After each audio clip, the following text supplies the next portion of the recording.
I just grabbed this vintage chest of drawers from a friend who runs a local liquidation and secondhand furniture shop so that I could fix it up and get it back into sellable condition for them. It's not in terrible shape, but this scratched and stickered up walnut veneer definitely needs a bit of restoration.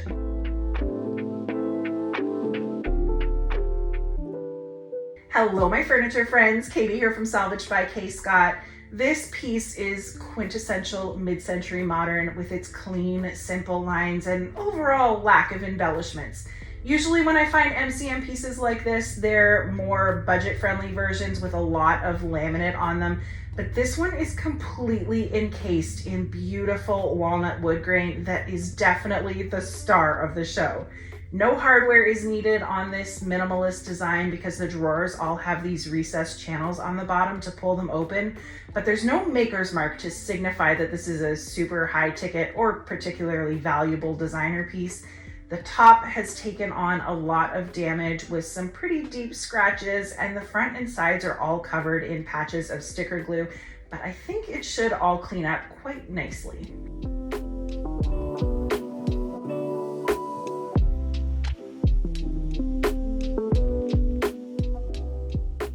There were a few little dust bunnies and crumbs in the drawers, so I gave them all a good vacuum before I pulled each one out, and also made sure to check that the wooden tracks inside the frame, the runners on the bottom of all of the drawers, and all of the stops were intact.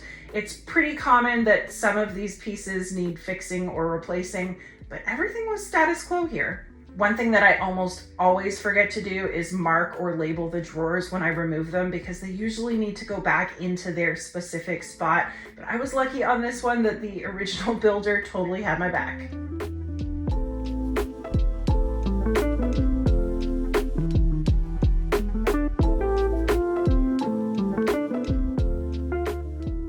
I needed to give everything a good clean with a heavy-duty degreaser next to get any dirt or dust off the surface, as well as any oils, waxes, or silicone residue from furniture polishes that could react with my new finish down the line. I like to use Simple Green, but any cleaner with a degreasing agent in it will work. I scrubbed each section down with a little Scotch-Brite sponge and then rinsed it clean with some fresh water.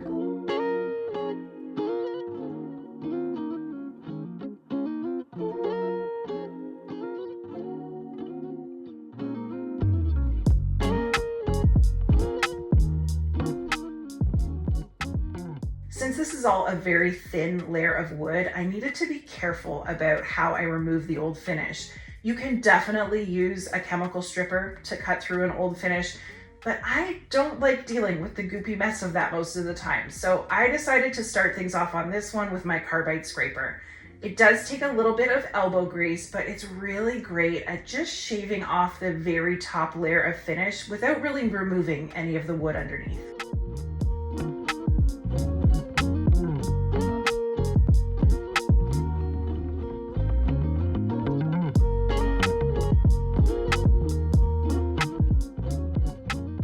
Once I had that tough stuff on the top mostly out of the way, I popped some pretty fine 180 grit sandpaper onto my detail sander to get the rest off and start buffing out as many of the scratches as I could. I made sure that I wasn't pushing down on my sander at all and kept it moving pretty quickly so that I could see what was going on, because I didn't want to accidentally grind away too much wood and expose the particle board underneath.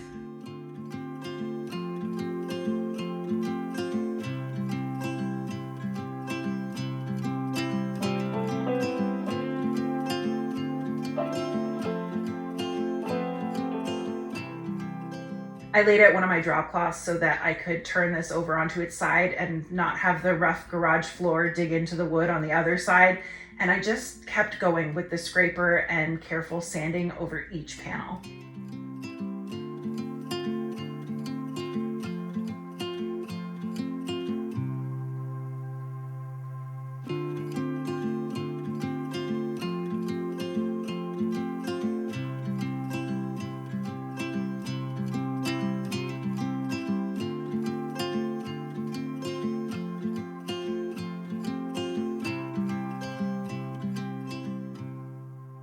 There was a pretty decent chunk of missing veneer on this back corner, so I grabbed a straight edge and a box cutter to make myself a cleaner line, And then I pulled out my collection of walnut veneer scraps that I've saved from other projects. I found a piece that would fit on here and then made a little template with some painter's tape, then transferred it onto the donor piece so that I could cut the same angle, and used a little bit of wood glue to secure it in place and taped it all down while it dried.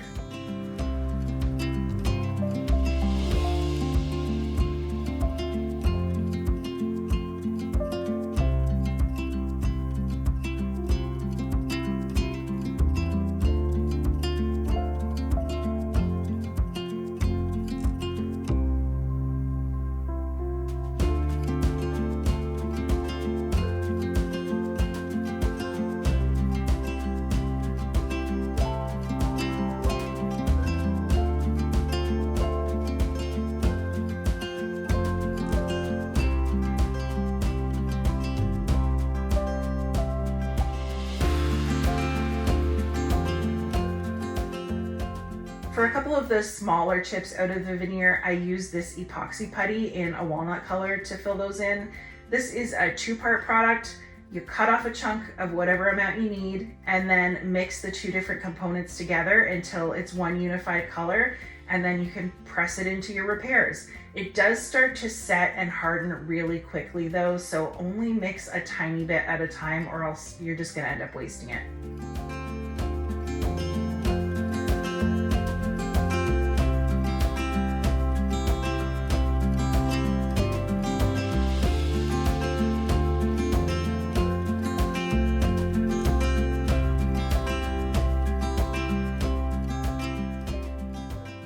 Look at the color difference of that sapwood and the walnut. I didn't even notice it before, but going back and looking at the before photos for a second, it's definitely still there. Just crazy. There's still a bunch of scratches visible on the top here. I can't feel them though when I run my hand over. So I think I'm just gonna switch out to some 220 grit sandpaper, a little bit finer, and see if I can buff those back a tiny bit more without removing too much material. I spent a little more time trying to work out the scratches, but ended up stopping because I felt like I was running out of surface to sand and I really didn't want to blow through the veneer. Sometimes scratches across the grain like this just aren't sand outable. Back to this patch job, once the glue was dry, I peeled the tape back, cut the excess flush with my box cutter again, and then sanded it flush with the piece around it, along with all the dried filler spots that I'd done too.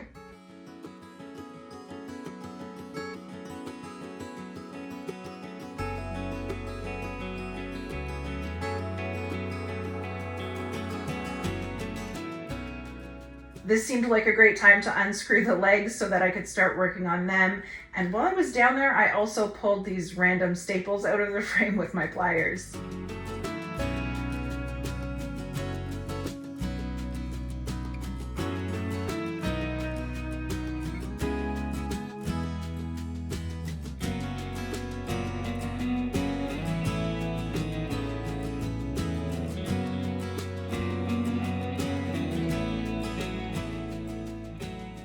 To clean any extra sawdust out of the grain, make sure all of the old finish was off, and get a better look at the finished color of the wood, I wiped the whole dresser down with some mineral spirits and my blue shop towels.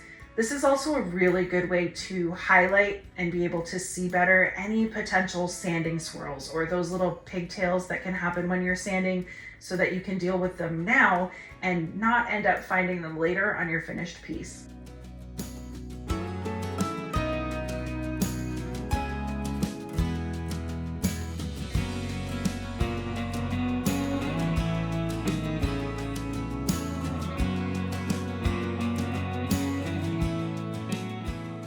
While that was drying, I got started strip sanding the brown paint off of these legs. And once I had them all the way back to their bare maple, I used some clamps to hold them upright so that I could stain them with this antique walnut gel stain to get the color to match the rest a bit better. I just rubbed this on with another blue shop towel and made sure to rub off any excess with a clean section and left them to the side to dry for a bit.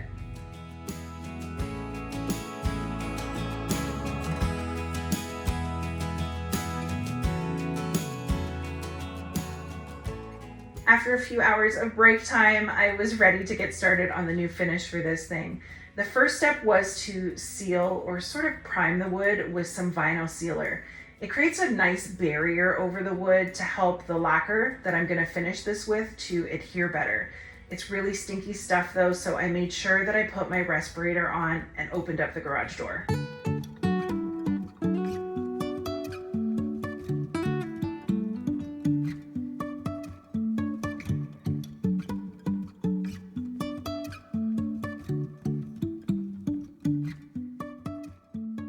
I sprayed a pretty liberal coat over each section, trying to keep the can about 8 inches away from the surface and making sure that I stopped after each panel to reshake the can and make sure that I was getting a consistently mixed product.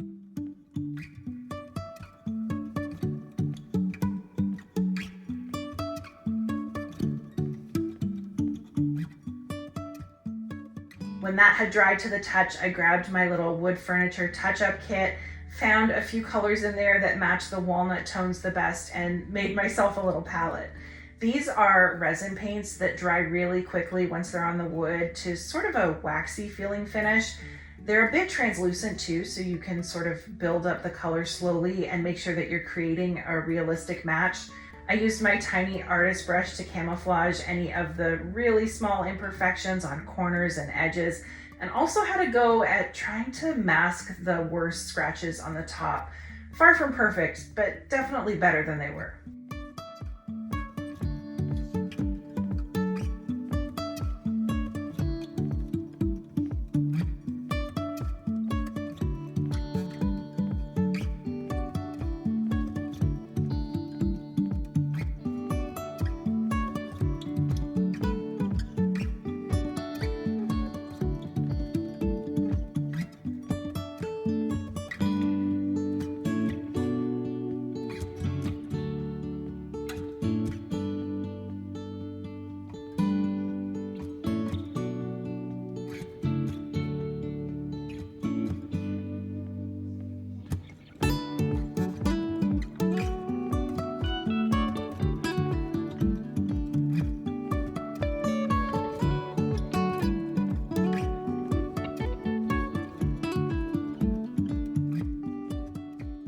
I also had this big patch on the top drawer where I did sand through the veneer. Boo, boo, Katie. So I filled that in with my paint too.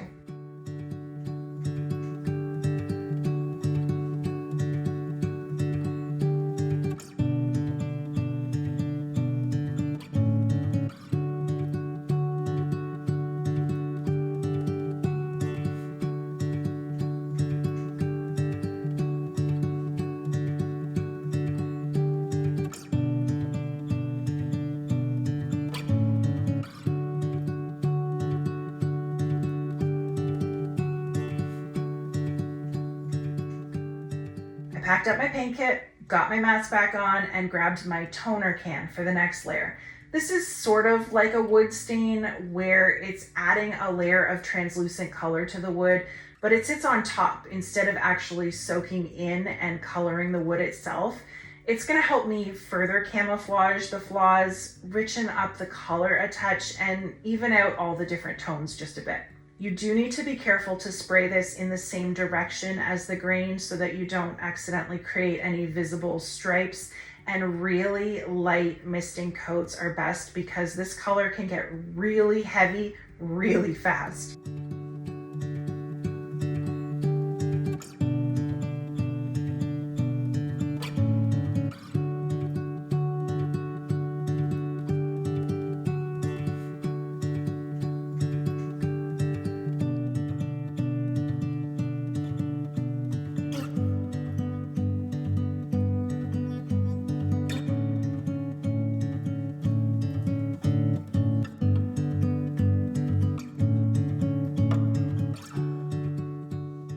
This stuff needs about an hour to dry, but look at that color. And most of the issues on the top aren't even noticeable anymore. Once the toner was dry, I was ready to start on the final step, which was the protective finish. And I chose a satin lacquer for that. Honestly, I prefer the spray lacquer from Mohawk, but I didn't have any on hand, so I picked up this Watco brand from Home Depot instead. Lacquer is nice because it dries really quickly and each layer that you apply sort of melts into the previous one. So you don't need to do a ton of sanding to build up a really nice smooth finish. This does need at least 3 coats with 2 hours of dry time in between. So once the first coat was dry, I gave it a light rub down with a fine sanding pad to knock back any roughness that was still there from the sanding sealer and toner layers. And then I sprayed on the next 2 layers without any sanding at all.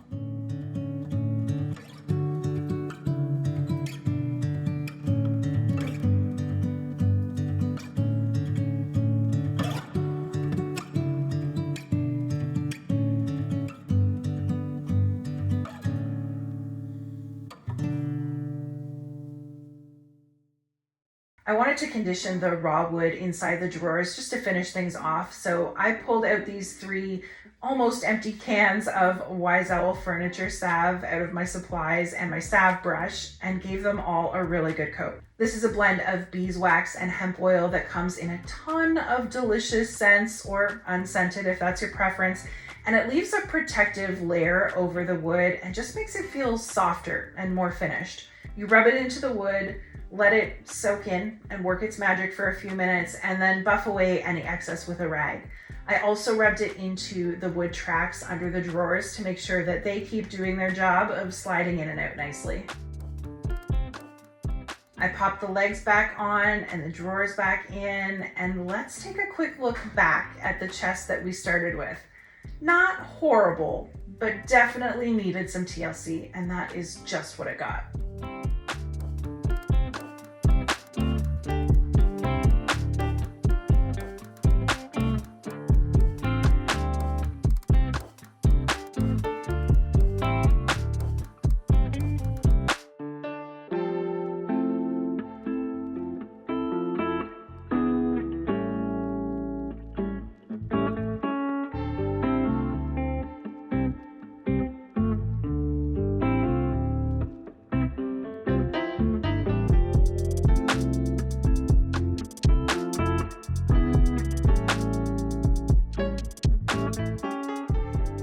Now this beautiful minimalist design is ready to find its next home.